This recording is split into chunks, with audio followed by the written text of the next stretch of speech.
Start to finish, I'm going to share with you how to make this delicious grilled romaine salad with everything bagel seasoned chicken breast. It's so delicious and comes with a really simple pesto vinaigrette.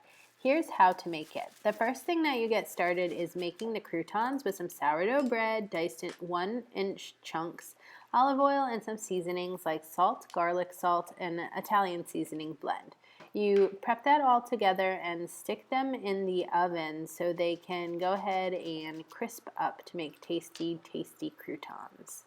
The croutons are baked in the oven at 400 degrees Fahrenheit until toasted, which only takes about 10 minutes. I like to get them out of the way first so I can work on the chicken next. I have a really great technique that I've shared at sipbitego.com for how I like to sear and simmer chicken breasts in a pan. So the basis of it is that you turn a large pan on the stove to medium-high heat, you add olive oil, and when it is hot, you add the Everything Bagel seasoned chicken breast. Now, the chicken breast is actually butterflied, about 1 to 2 inches thick, and this means you spread them apart on a cutting board, slice them in half to make them half as thick, and then season them with the Everything Bagel seasoning blend.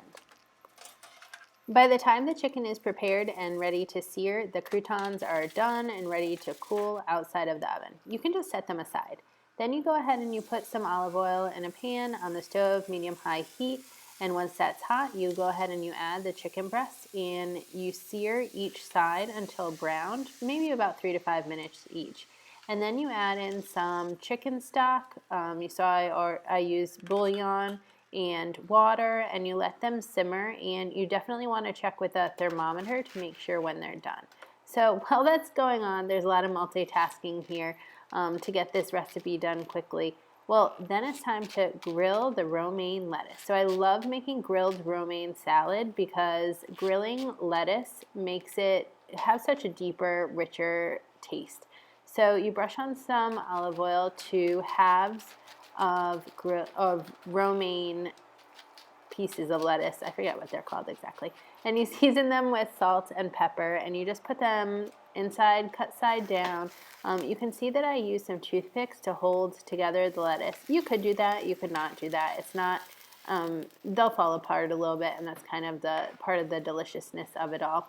And then when those are grilling, you go ahead and you make the pesto dressing. So I took a little cheat here. I used store-bought pesto.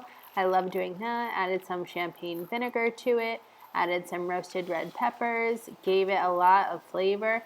And by that time, I used a thermometer, and the chicken breast was done to 160 degrees Fahrenheit. Then once the chicken cooled, it's time to dice it up. Actually, I just did slices here so I could assemble it on top of the grilled salad. So isn't that salad so beautiful? I love grilled romaine. I used to order it out at restaurants when I lived in Baltimore. That's when I fell in love with it. A lot of times you'll see like grilled romaine or grilled Caesar salad. You could do that as well, but I love this pesto vinaigrette. So you just add the grilled romaine lettuce halves to the serving platter, and then add on your grilled chicken breast seasoned with Everything Bagel seasoning right on top. I like to do it kind of down the center. And then there are some other vegetables that you can throw on. I love to make ribbons of carrots using a peeler instead of dicing them up. And then on goes the pesto vinaigrette that we whipped up really quickly with that store-bought pesto. Doesn't this look so good? This is a really delicious dinner. That grilled romaine salad, that grilled lettuce, you're going to absolutely love if this is your first time trying it. And I topped it all off here with some Parmesan cheese. Well, I hope that you love this. Be a little adventurous. Grill some lettuce. I know it sounds kind of weird, but it's really tasty. And until next time, I hope you have a wonderful and delicious day. Cheers!